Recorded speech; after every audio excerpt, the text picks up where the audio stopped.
Specific challenges for engineers.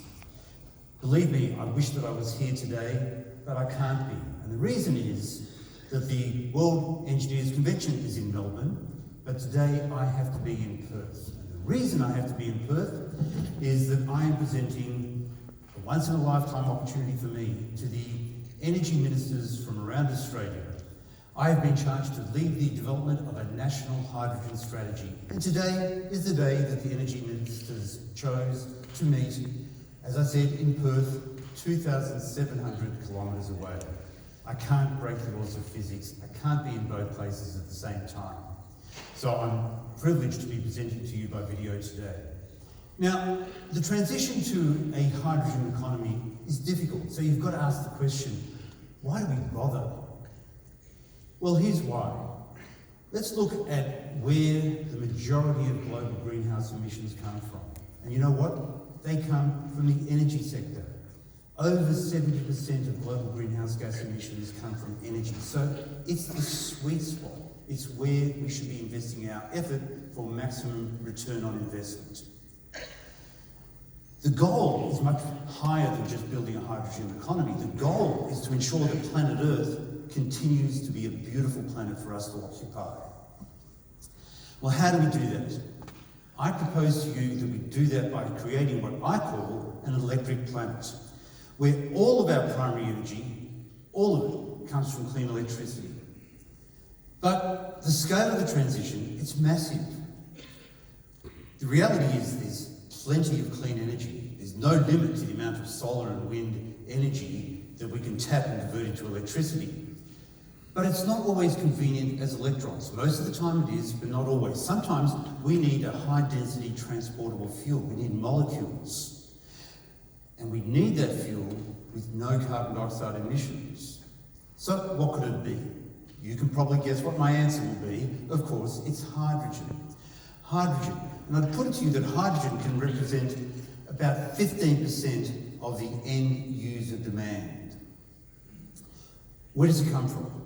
There's no free hydrogen available on Earth. You can't just go and drill a hole to find hydrogen in the way that you would drill a hole to find natural gas. So we have to produce it. And the way that most of us are excited about is to produce it renewably from the combination of solar, wind and water, taken into an electrolyser or an electrolysis unit. And what do you get out? You get hydrogen and oxygen. The oxygen, mostly you just let it go into the atmosphere. Not a problem at all. The hydrogen, that's the product you want. So you bottle the hydrogen. You bottle it and then send it down pipes to where you need it, put it into trucks to where you need it, compress it, liquefy it, and send it to other countries. The challenge is to make it economically in really large volumes. We're not talking about doing a beaker in a lab class every second. We're talking about doing swimming pools of water every second. So it's a big challenge for engineers, but it's a sort of challenge that you love. It's also, I must admit, a challenge for financiers, investors and governments. But today we're talking about the opportunity for engineers and the difference that we can make. So again, I'd like you to imagine a world, a future.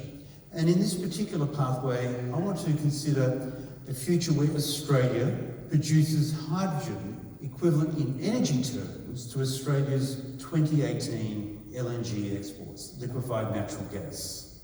And Australia, by the way, vies with Qatar month by month to have the crown to be the largest exporter of LNG in the world. So we're talking about a non-trivial amount of LNG.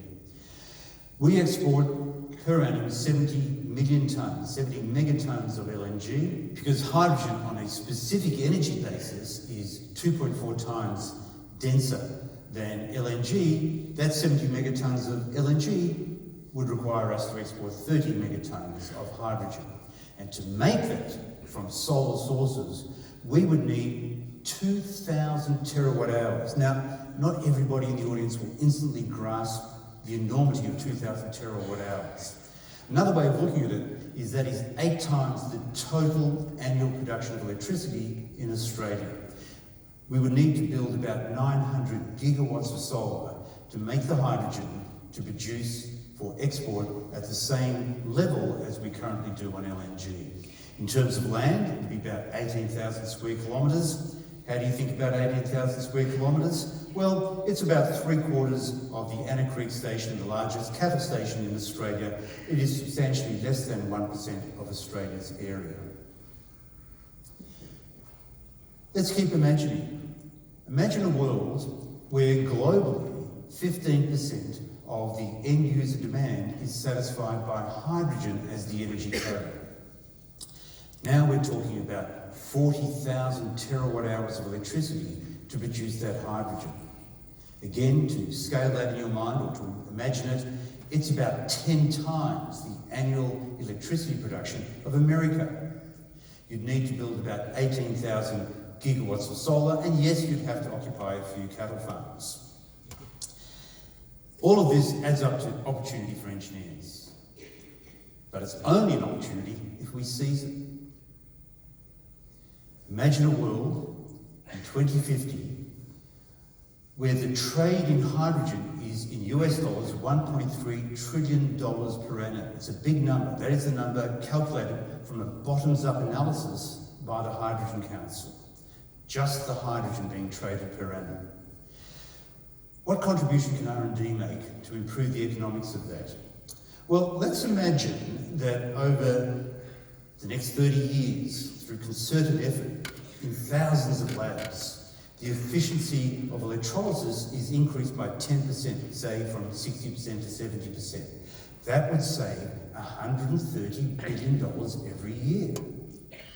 Let's imagine if the fuel cell efficiency was increased to 50 to 60%, and further keep in mind that fuel cells will probably be responsible for delivering the value out of about half of that hydrogen, then that would save $65 billion per year. So my point is that whereas in a typical project, an efficiency improvement of 0.5% or 1% would probably not warrant your effort, cumulatively the effort of hundreds, thousands of engineers and scientists around the world to achieve a 10% increase in efficiency will pay back in spades. What are the other areas of research that we should be looking at? Let me just give you a few examples. One of the big challenges for Australia is shipping. And of course you can ship by liquefying that hydrogen, but the other very attractive way of shipping hydrogen is by chemically converting it to ammonia, NH3. There's a high density of hydrogen atoms per litre of ammonia. The challenge is at the other end, you can catalytically separate the ammonia into nitrogen and hydrogen, but then you've got to separate the hydrogen out of that mix. The CSIRO here in Australia has been developing what I think of as a reverse osmosis technology based on vanadium and palladium membranes to enhance that hydrogen recovery. Over in Georgia Tech in the United States, they're looking at the cost of the catalyst in fuel cells. Nearly all fuel cells use platinum as the catalyst, and it's expensive. So what they're trying to do there is make a thin layer. They're starting with a monolayer of carbon, graphene, and putting 2 atomic layers of platinum onto that. Of course, the gases only see the surface, so 2 atomic layers is sufficient, and that will dramatically reduce the quantity of expensive platinum in the fuel cells.